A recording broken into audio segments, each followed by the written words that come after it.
I would like to thank every one of you and the executive board for giving me this opportunity to present a little bit general aspects regarding life cycle assessment and also what we're trying to do within Pathways in a very brief manner. For sure, there might be some question, and I will not touch all the discussion aspects in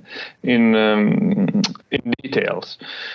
So going straight to the methodology in itself, what is the life cycle assessment? The life cycle assessment, probably the ISO 14040 and 14044 is defined as the compilation and evaluation of the inputs, outputs, and the potential environmental impacts of a product system throughout its life cycle.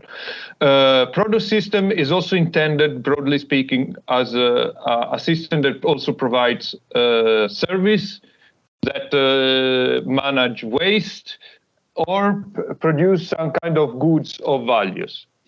And in this graph, I represent a little bit what would be the key area of analysis of a life cycle assessment. So it is a methodology that allows us to account for the raw material use and the energy consumptions throughout each process of the life cycle of a product or services.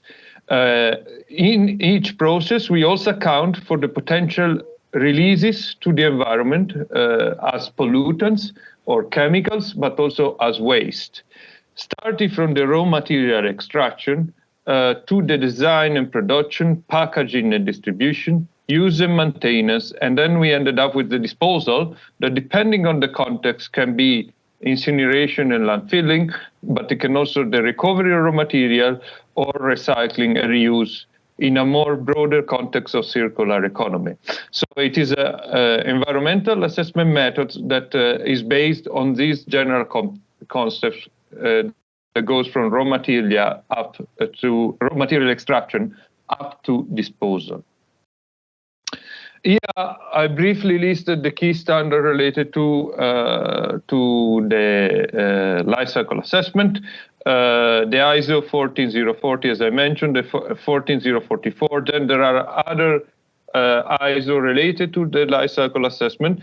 And then there are a series of initiatives that are not part of the International Standard Organization, including the British Standard Institute that formulated in the past a standard, which is the PAS 2050.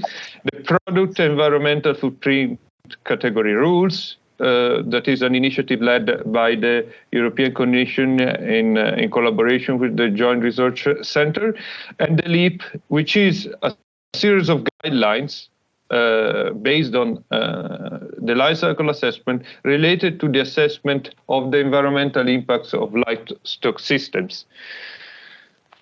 That are going to be some of those methods will be for sure part of our harmonization effort. The life cycle assessment is divided in 4 phases: the goal and scope definition, where we define the objectives of our assessment and the scope of its application. We define the functional unit. We define the system boundary. We define the allocation procedures, and the allocation procedures is a mathematical procedure, let's say, that is used to attribute environmental impacts to products and co-products in multi-output systems, or in case of a waste process, it is a mathematical procedure that is used to attribute environmental impacts to the treatment of different waste that goes into a multi-input waste process.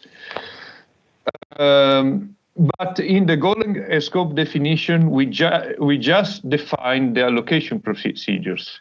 We don't carry out the allocation in itself. And we also define the key assumptions that are carried out within the context of the life cycle assessment and should be carried out in coherency with the objectives of the assessment. Then we have the life cycle inventory, where we account for all use of raw materials, of the energy consumption of the different processes, but also emission and release into the environment of each processes. We also carry out the allocation procedure in the sense that we calculate the different releases in the environment for different products out of a multi-output system, for instance. Then we have the life cycle impact assessment, that on the basis of the different use of raw material, energy consumption, and emission release into the environment, through a clear classification, we calculate essentially the impact categories. And this is carried out by means of characterization factors that are calculated on the basis of an environmental mechanism that relates let's say, to give a simple example, the amount of CO2 emitted to the atmosphere to the impact on climate change. In this case, it's based on the IPCC assessment reports, specifically.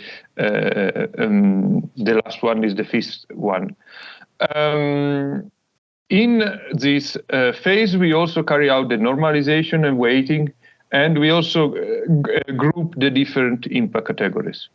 Finally, we have the interpretation, that generally is part of a broader discussion where we check our assessment, check the data quality, and propose potential changes in our assessment. And we carry out three important types of analysis, or better. That's what the ISO standard suggests. Not all LCA contains these parts, but this includes the contribution analysis, therefore the analysis of the different contribution, the sensitivity analysis, and the uncertainty analysis. And this is a recursive process where, on the basis of the results that we obtain, we can reanalyze or look for other data, or even change potentially even the definition of the objectives to keep the coherency of our results in function of the outcome of the different phases.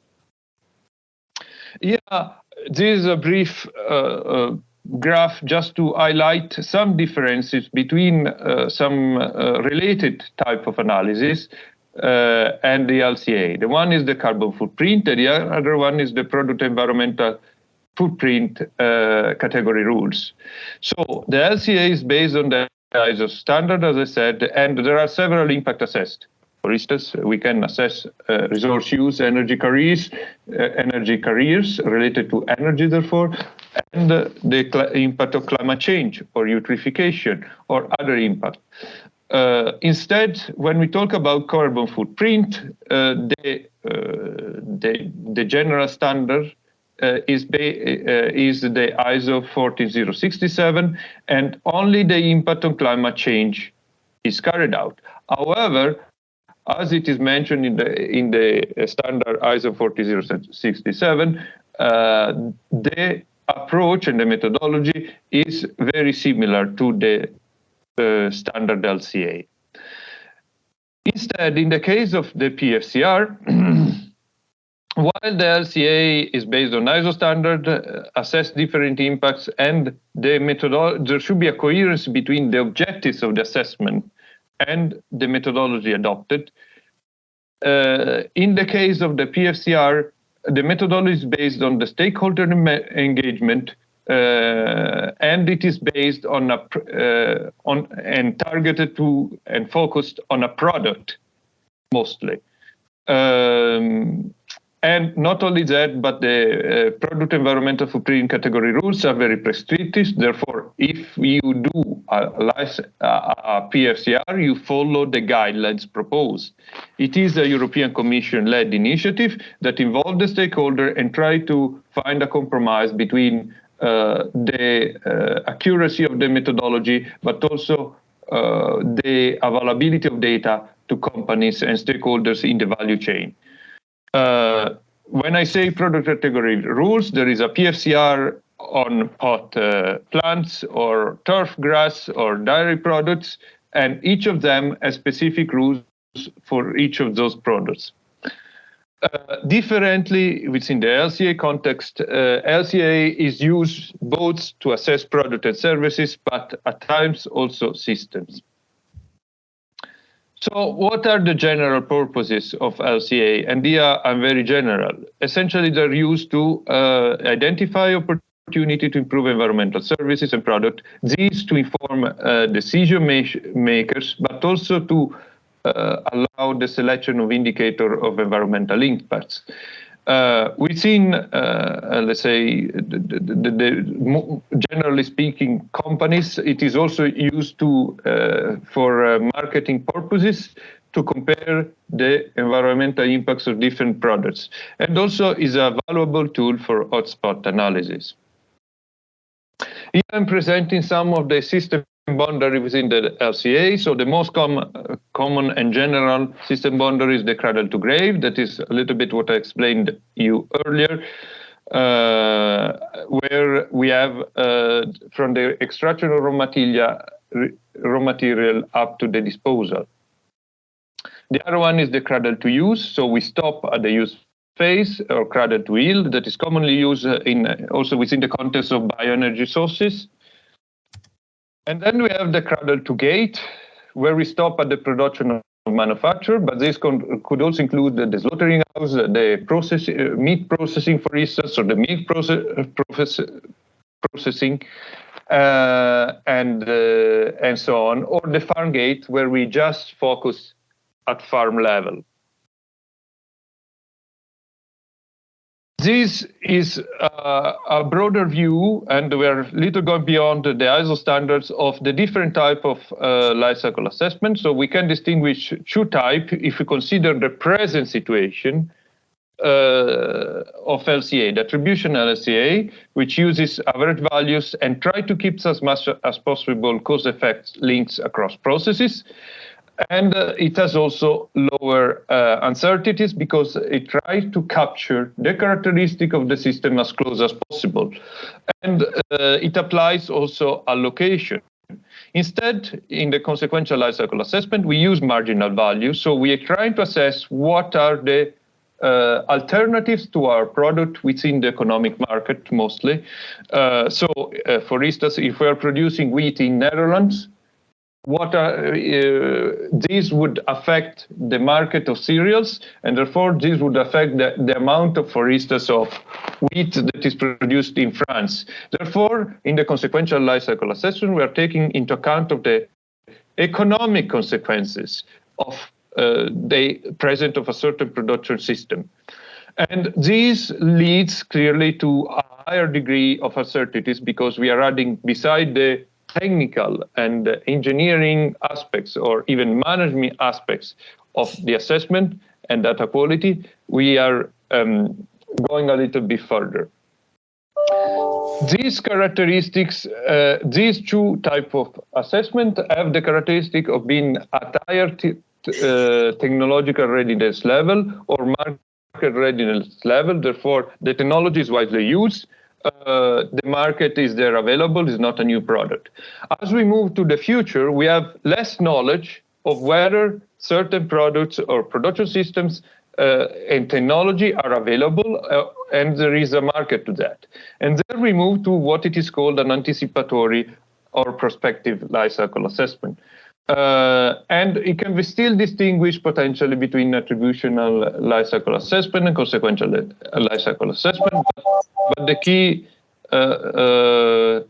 key aspect is that it's based on scenario and estimates. Commonly, the approach is the one that is listed here, 0102.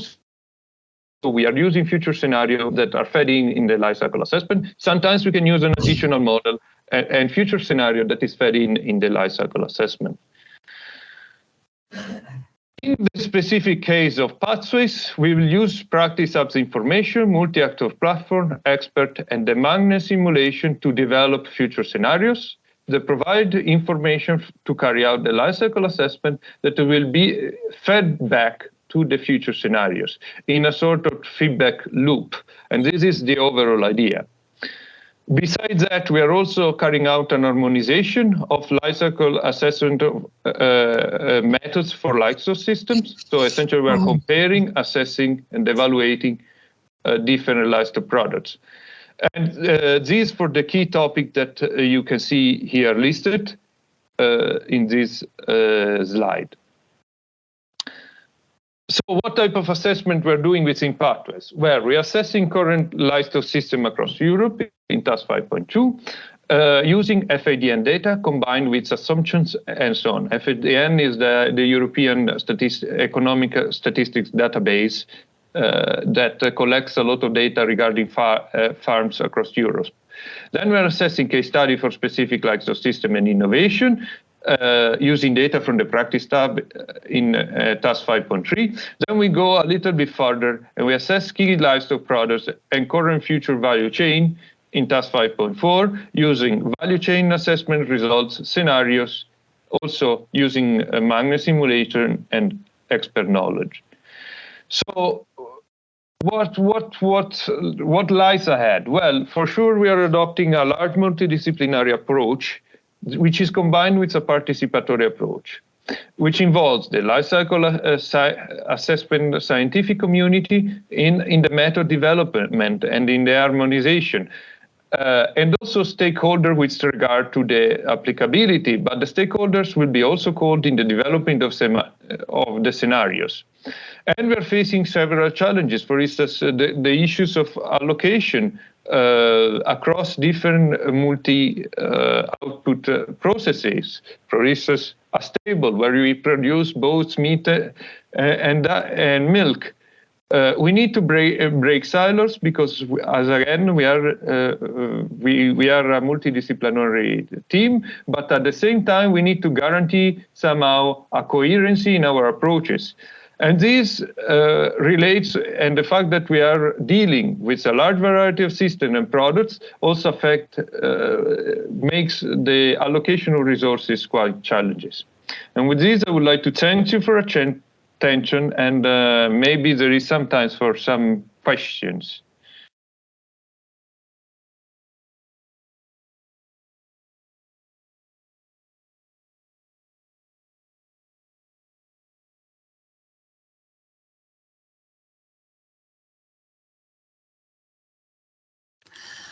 I think there's some questions in the chat, Piero. Okay.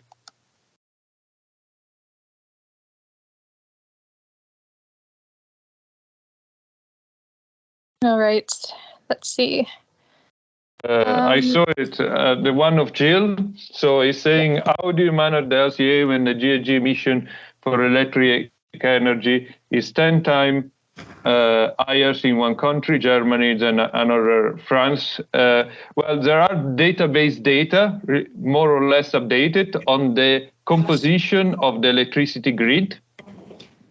So it is known that France, more than 70, I'm not updated, Jill, more than 70% of the electricity comes from nuclear, and there is a way to account for nuclear power. And there are databases, so for sure we are able to discriminate between the electricity produced in Germany with the electricity produced in France. And in other occasions, when the system is particularly complex and requires a lot of electricity, this can affect the choice, the technological choice, in terms of environmental impacts. Thank you, Pietro. Thank you. Yeah, well, Simon has already responded, but you can hear also my version of the response. It's not the same answer exactly. Yes. Because Simon said that we can make an average, but I'm not very comfortable with an average. I understand. If you make an average of everything, you don't have much way to improve. Yeah, no, but we can discriminate at least at national level, and potentially in the past I've also discriminated by technology, if necessary. But this, whether it is necessary or not, is partially a result of the contribution analysis. Essentially, if we see that electricity is a large contributor in terms of energy flows to the overall impact of some product. Of course, we'll take this into account with a more targeted focus.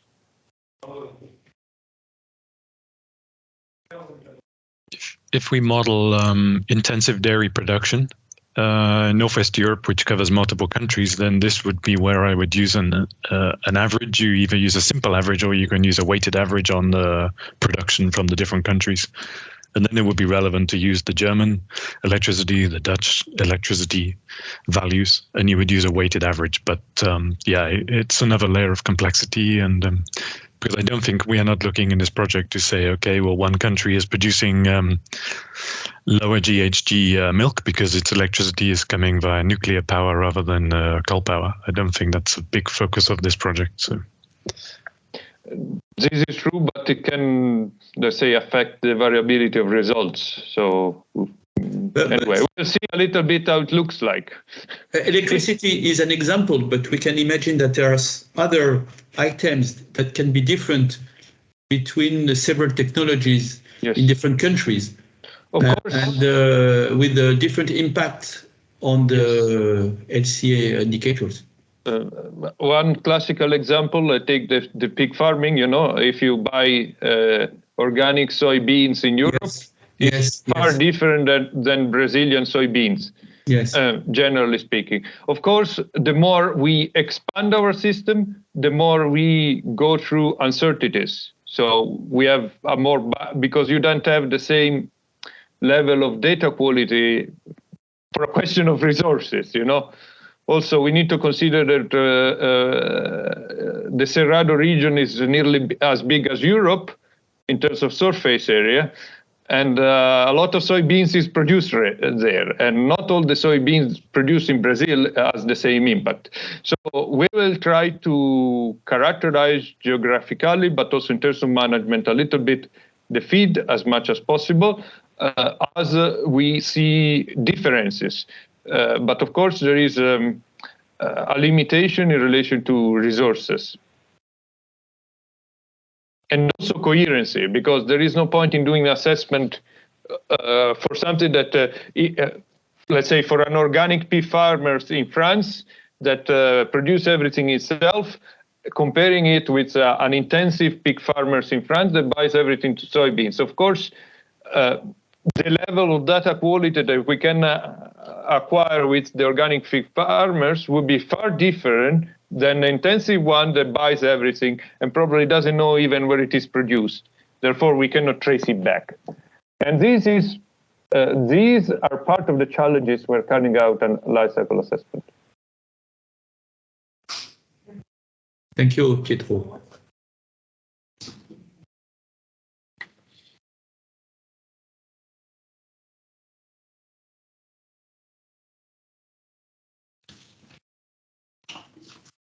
Okay. Well, for the sake of time, I think we can wrap it up here, and we will share the presentation and Pietro's contact details if there are any other questions. And I thank you for joining us. If there's any suggested topics for upcoming seminars, please feel free to get in contact with me. And the EB meeting will start in 5 minutes. Thank you. Bye. See you soon. Thanks a lot. Thank you. Bye. Bye. Thank you. Thank you. Bye. Bye.